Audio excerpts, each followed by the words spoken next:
Tudo bom, meus alunos do primeiro ano? Como é que estão vocês? Vamos dar continuidade ao nosso estudo sobre filosofia medieval. E a gente começou o capítulo... Cadê?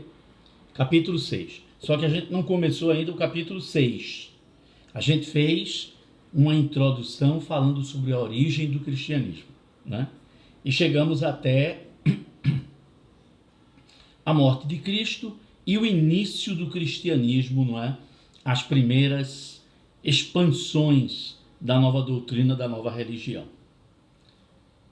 Recordando rapidamente, o cristianismo é a soma de várias influências, não é? Do judaísmo, Jesus Cristo era judeu, das religiões orientais, principalmente da religião dos persas, a adoração a Ahura Mazda, o deus do bem, que tinha um oponente, né? Arimã, o deus do mal, e essa luta entre o bem e o mal terminaria com um julgamento final, um fim do mundo e a vitória das forças do bem. Enquanto isso não acontecia, Ahura Mazda vai mandar um salvador para os homens, né? Um Saoshyant, é o nome em persa. Saoshyant nasceria de uma virgem, Ivove, né? E lembraria aos homens a mensagem de Ahura Mazda para buscarem aqui na vida terrena a caridade, amor ao próximo, a fraternidade, a justiça, a verdade, a honestidade, aquelas virtudes que eram exaltadas, não é? Pelos filósofos gregos e pelos filósofos orientais helenísticos, não é isso? Epicuro, Zenão de Cício, aquele menino Diógenes, né? O cínico, e assim por diante. Então, Jesus, portanto, vai dar uma nova roupagem às velhas ideias do judaísmo. Quando o cristianismo começou a se expandir, né, parte daquilo que Jesus dizia já estava contido na filosofia do mundo romano. A gente já sabe que o mundo romano foi influenciado pelo epicurismo, pelo estoicismo e pelo cinismo. Então, se de início a pregação de Jesus era para pessoas pobres, gente comum, os injustiçados da vida, os escravos, né? Os bêbados, as prostitutas, os marginalizados, aquele a quem os ricos não queriam absolutamente nenhum contato, né? No mundo helenístico, a doutrina cristã chegou até as classes mais intelectualizadas, mais abastadas. Por quê? Porque parte daquela pregação de Jesus, né, era epicurismo. Eram ideias do epicurismo, eram ideias do estoicismo, eram ideias do cinismo. Então, apesar de inicialmente ser uma religião para pobres, né, a doutrina cristã também atingiu uma elite intelectual em Roma, inclusive patrícios, e começam então as conversões. Claro que muito mais pobre se convertia, porque havia a promessa, não é, do reino do céu, um reino de felicidade para quem sofresse aqui na terra.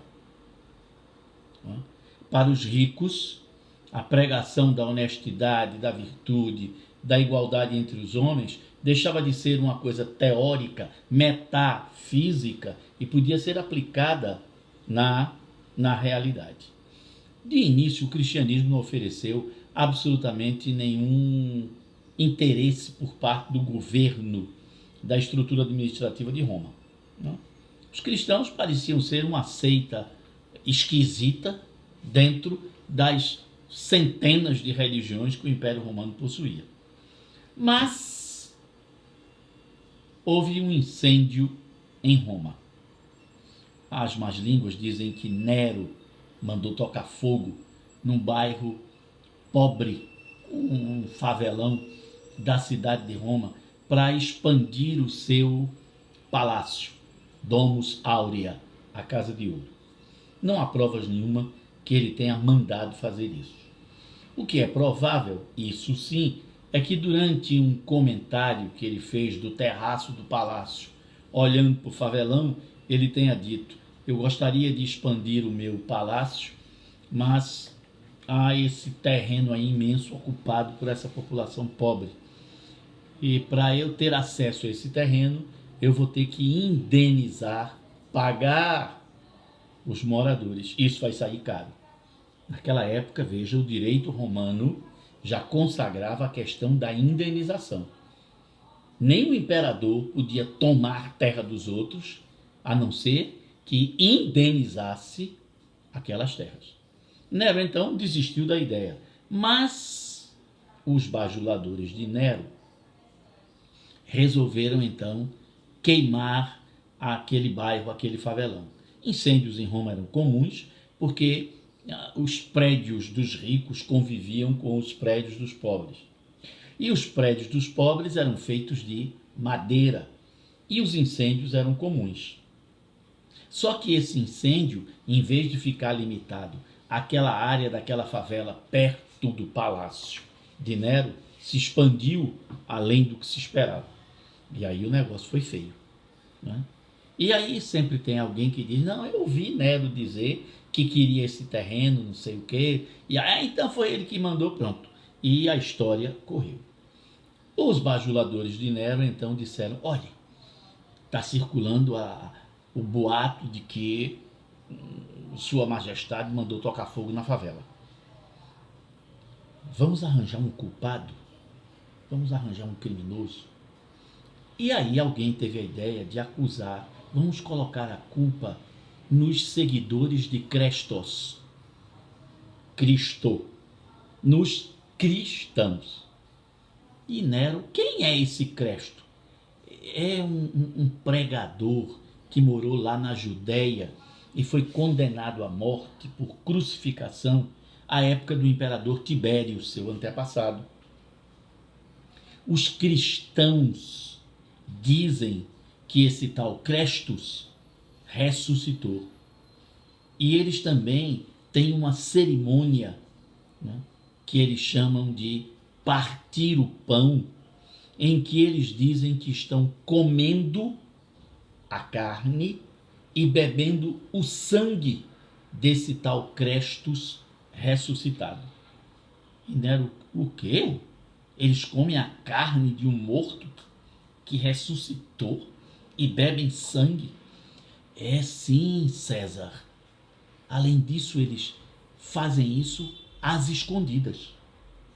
Nem todo mundo pode participar dessa cerimônia. Então é uma seita esquisita.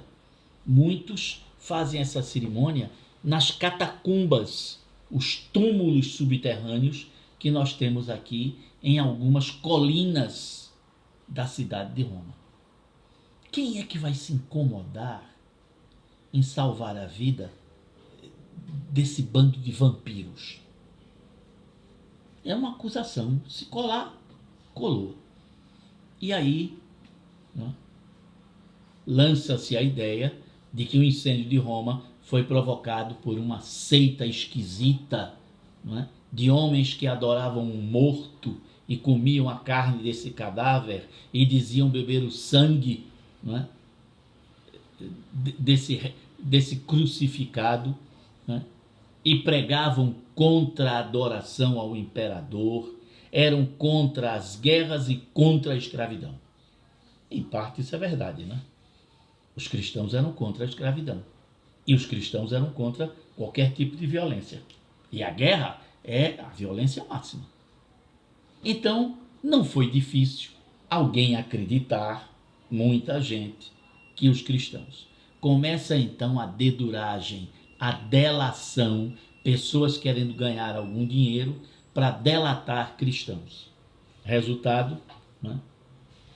Nesse ano do incêndio de Roma, parece que foi 64, o ano 64, 453 cristãos serão condenados à morte por crucificação e os corpos serão depois queimados. São os primeiros mártires cristãos. Daí para frente, o cristianismo ora era perseguido com intensidade, ora era tolerado. Dependia do bom humor do imperador e das autoridades romanas espalhadas pelo império. Houve anos, 10, 20 anos seguidos, que ninguém mexia com nenhum cristão. Eles podiam realizar os seus cultos tranquilamente, sem serem incomodados. Mas, daqui a pouco, há mais ou menos um ciclo de a cada 25 anos, as perseguições crescem, né? E aí, durante esse período de perseguição, milhares de cristãos eram mortos. O problema é que quanto mais se matava cristão, mais cristão aparecia, né? Há um escritor romano, me esqueço o nome dele agora, que dizia: o sangue dos mártires cristãos é semente de novos cristãos. Quanto mais se mata cristão, mais aparece cristão. Então as perseguições vão crescendo em ondas e também havia períodos em que não se perseguia ninguém. Durante o governo de Diocleciano, o imperador Diocleciano, que governou entre 285 e 305, lembrando, todas essas datas são depois de Cristo, né? Então não preciso dizer DC. Então, entre 285 e 305, houve perseguições violentíssimas e muitas.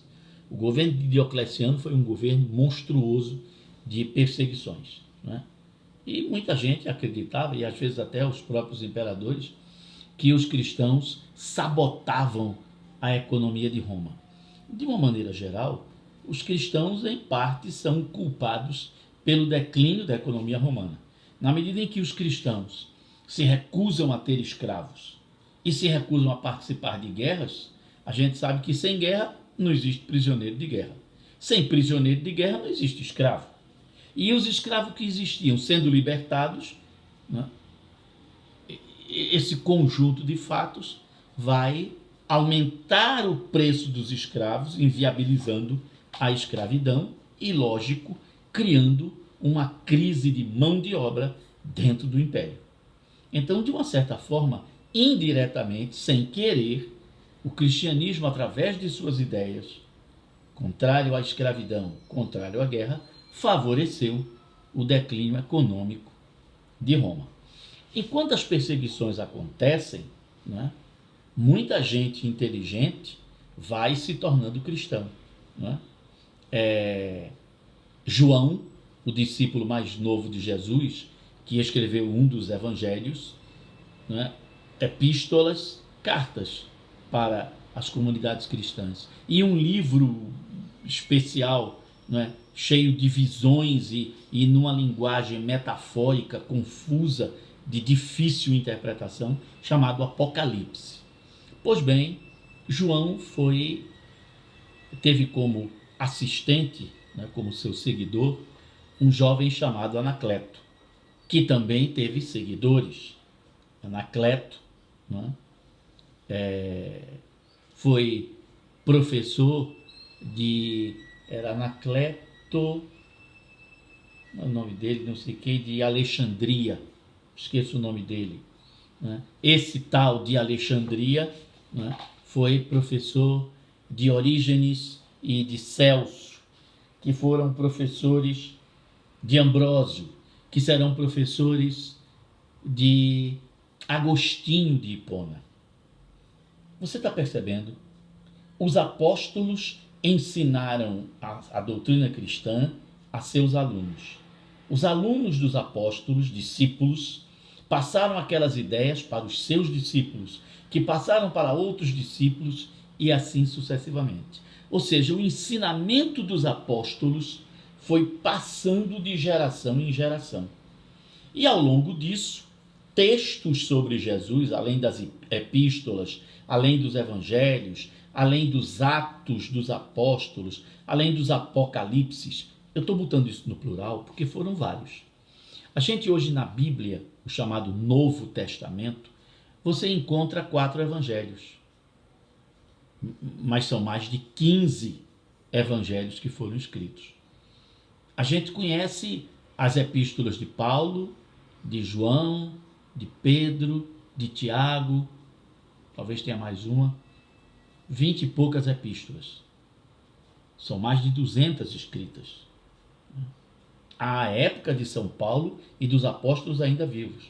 A gente fala o Apocalipse de João. Por quê?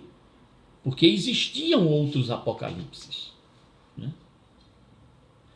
Em um determinado momento, a igreja vai ter que definir quais desses livros correspondem à verdadeira doutrina cristã. E aí, em reuniões dos líderes cristãos, essas reuniões eram chamadas de concílios, vão se escolher quais os livros podem ser considerados inspirados por Deus e aqueles livros que, apesar de terem relatos verdadeiros, não foram inspirados por Deus. Então, o Evangelho de Pedro, o Evangelho de Filipe, o Evangelho de Judas, o Evangelho de não sei quem, vão ficar de fora. As epístolas de Bartolomeu, as epístolas de, sei lá, um outro apóstolo aí, um outro nome qualquer, não serão consideradas verdadeiras. E dos apocalipses, um será considerado verdadeiro no sentido de iluminado por Deus. É o Apocalipse de João. E esses outros livros, esses outros evangelhos, epístolas, Apocalipse, Atos dos Apóstolos, serão chamados livros apócrifos. Atenção, a palavra apócrifo não significa falso. Não é? Pseudo é que é falso.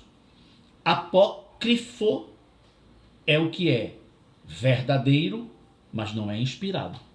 Por exemplo, num desses evangelhos apócrifos, se fala da infância de Jesus Cristo, coisa que os outros evangelhos, os 4 oficiais, não tocam no assunto. Um evangelho fala sobre os pais de Maria. Os 4 evangelhos da Bíblia não falam dos pais de Maria. Um desses evangelhos apócrifos fala sobre a morte de Maria e os anjos levando Maria para o céu, o corpo de Maria para o céu. Os 4 evangelhos não falam isso. Os Atos dos Apóstolos não falam isso.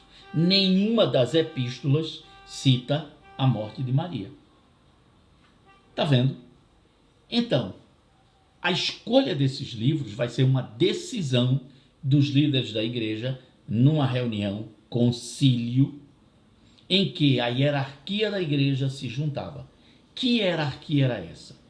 A gente sabe também que Jesus inicialmente dizia que todos são iguais e que entre eles não havia nem mestre nem senhor. Todos eram mestres, todos eram servos, todos eram senhores. Pronto. Não queria diferença. No último encontro de Jesus, não é, quando eles estavam celebrando a Páscoa dos judeus, Jesus lavou os pés dos seus apóstolos, dos seus seguidores, dos seus amigos mais íntimos. Isso era a função de um empregado, lavar os pés dos convidados.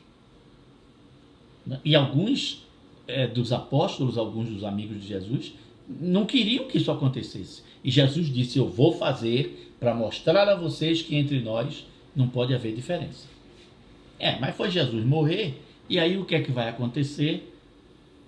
A comunidade dos seguidores de Jesus, a igreja cristã, vai começar a formar uma hierarquia.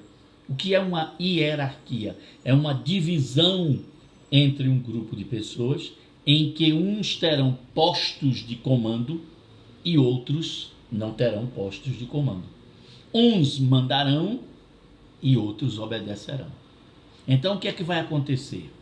Os encarregados de administrar os bens da comunidade, o dinheiro que era doado, os terrenos, as esmolas, a comida para os pobres, esses que eram ajudantes dessa administração eram chamados de diáconos, né? Os que distribuem a comida da casa, diáconos. Os que pregavam a palavra de Jesus, as ideias de Jesus nos bairros, eram chamados de presbíteros, o que a gente chama hoje de párocos, eram os padres dos bairros.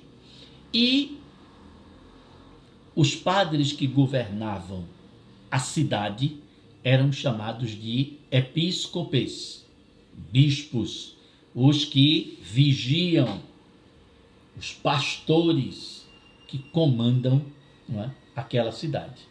Então você vai ter uma hierarquia: diáconos, administradores, presbíteros, pregadores, e bispos, os organizadores de tudo.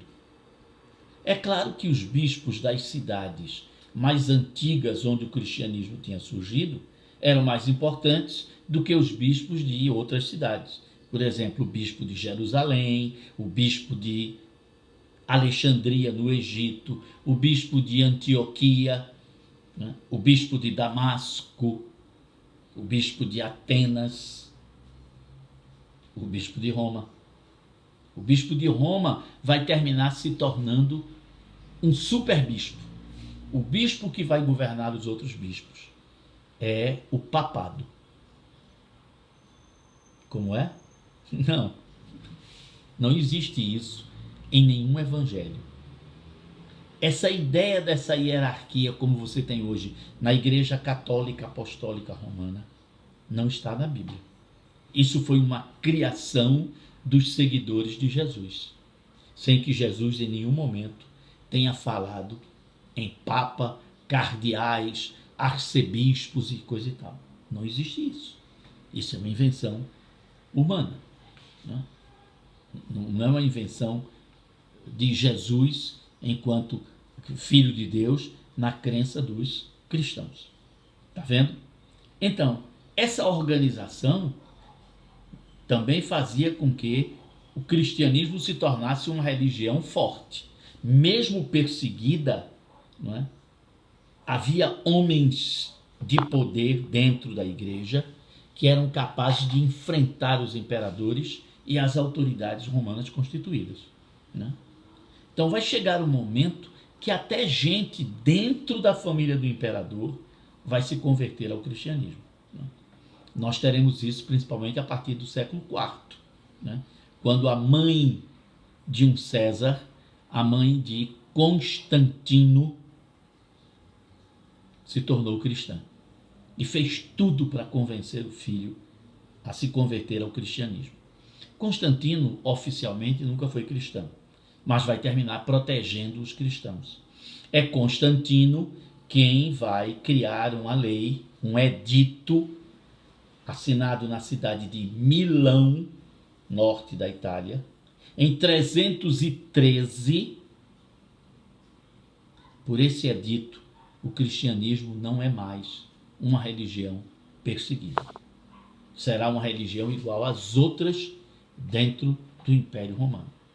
Anos mais tarde, muitos anos depois, em 380, outro imperador, outro César, chamado Teodósio, vai tornar o cristianismo a religião oficial do Império Romano. Tanto o Império do Ocidente, que estava se acabando, invadido pelos povos bárbaros, quanto o Império do Oriente, o Império Bizantino, que continuava forte e saudável. Então, em 380, o cristianismo agora é a religião do Estado Romano, do Império Romano. Ou seja, os bispos agora são como se fossem representantes do poder do imperador. E o imperador seria, não é, o instrumento, a ferramenta de Deus aqui na terra para governar os homens. Mas a igreja tinha poder sobre o imperador. Aliás, essa história de a igreja tem poder sobre o imperador, ou o imperador tem o poder sobre a igreja, essa briga vai durar séculos, né? E eu vou dizer, às vezes, né, com a vitória da igreja, os papas de Roma terminam submetendo os reis, ou os reis terminam prendendo papas, né, e manipulando o poder dos papas e mandando na igreja, né? Mas como a gente não vai estudar aqui a história da igreja, mas é bom que você saiba, quando estiver estudando a Idade Média, que isso aconteceu, né?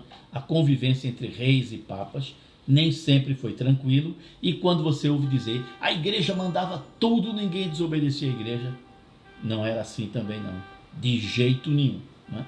A igreja tinha momentos em que ela conseguia impor a sua vontade sobre os homens, os ricos, os imperadores, os reis e os pobres. Mas havia momentos em que até os pobres se revoltavam contra a igreja. E aí o negócio ficava complicado. Pois bem, é nesse processo que vai do século III, século IV, século V, que surgirão os grandes nomes do pensamento da igreja, que vão querer dar à doutrina cristã uma base filosófica, mas uma base, um alicerce bom, que até então era uma ideia aqui e acolá solta.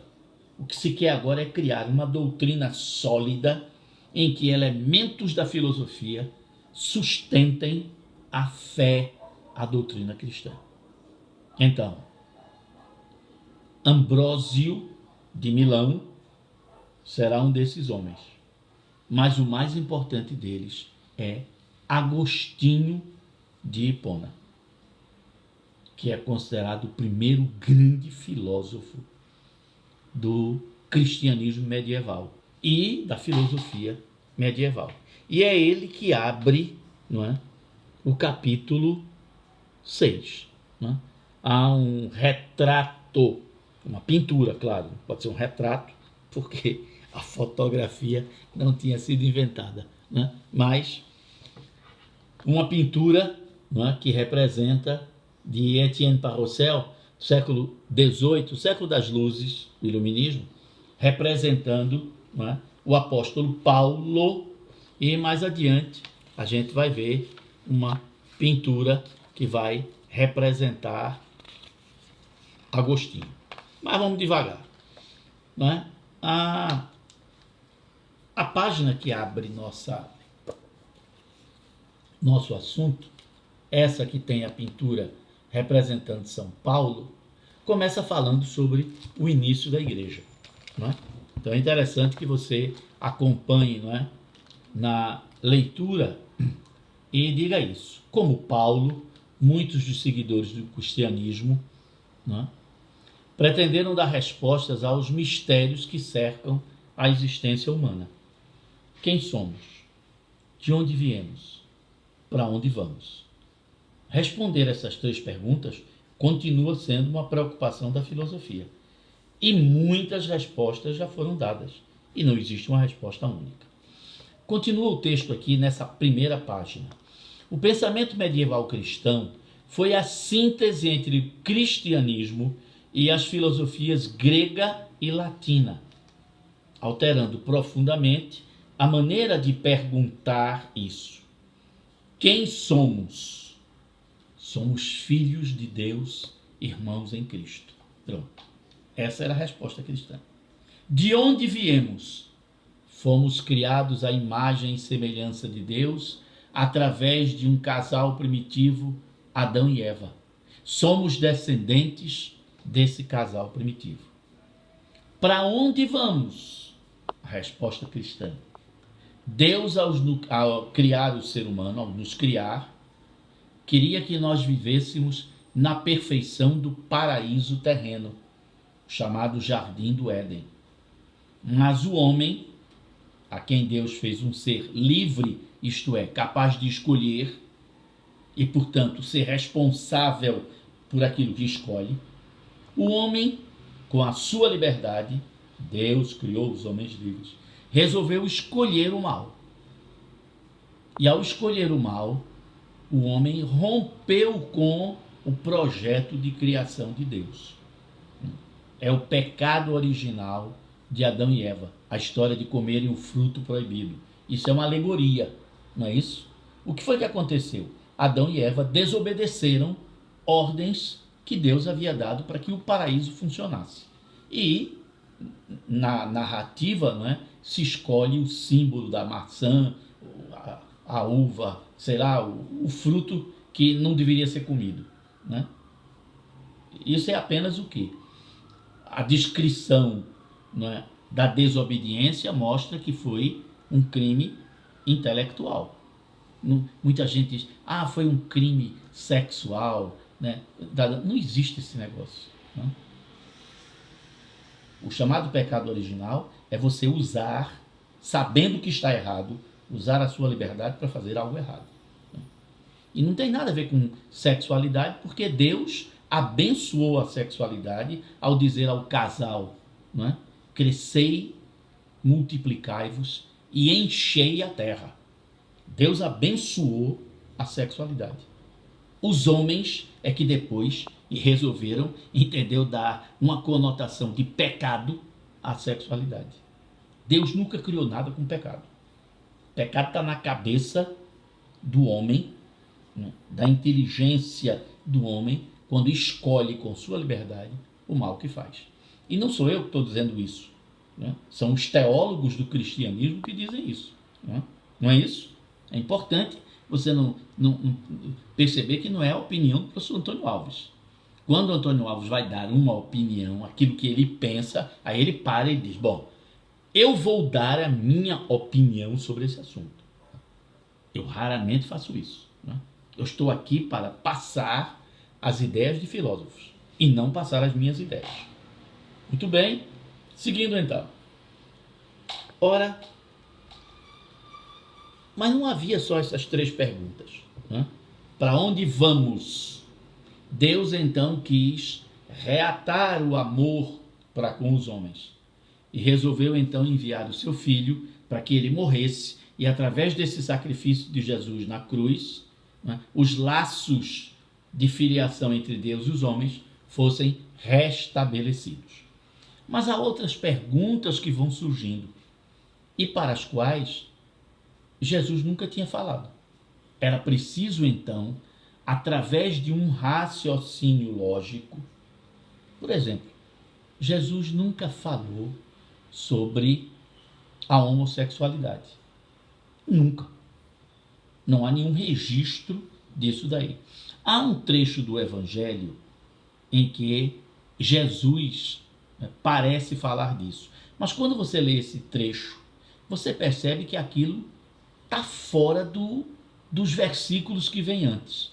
Parece que aquilo foi acrescentado ali dentro do texto, né? É o que a gente chama de interpolação, e isso foi muito comum, não só nos textos sagrados, como nos outros textos ao longo da história. Você que estudou história, tem o professor de história, sabe que o documento histórico pode ser falsificado, né? Então houve muita coisa que foi interpolado, ou seja, acrescentado a um texto, né? E você percebe que aquilo está deslocado, né? Jesus estava falando de outro assunto e de repente vem, serão condenados ao fogo do inferno aqueles que... Aí segue uma lista de pecados. Só que antes Jesus não estava falando disso. Ele entra nessa conversa assim, do nada, sem coisa nenhuma. Ora, um dos pecados mais terríveis, né, punidos com pena de morte para as mulheres, era o adultério. E Jesus perdoa uma adúltera. Similia similibus, né? Fazendo a comparação, Jesus poderia perdoar outros pecados também, porque ele só encaicaria, entendeu? No pecado que a Bíblia chama, não é, de sodomia.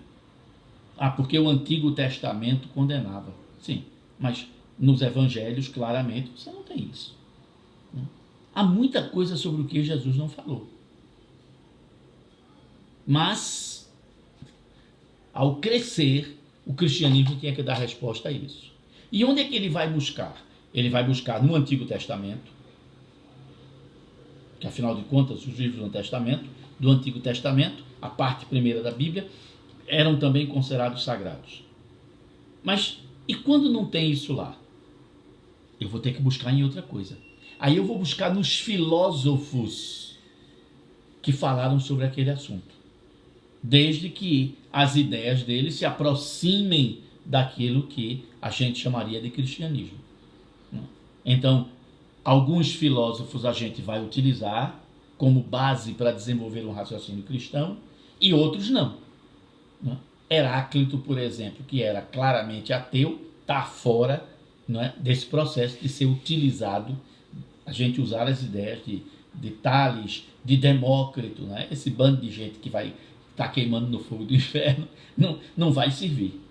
Mas Sócrates falava muito de virtude, de moral, de bondade, de honestidade. Olha, as ideias de Sócrates combinam com as de Jesus. Então, Sócrates vai servir para a gente.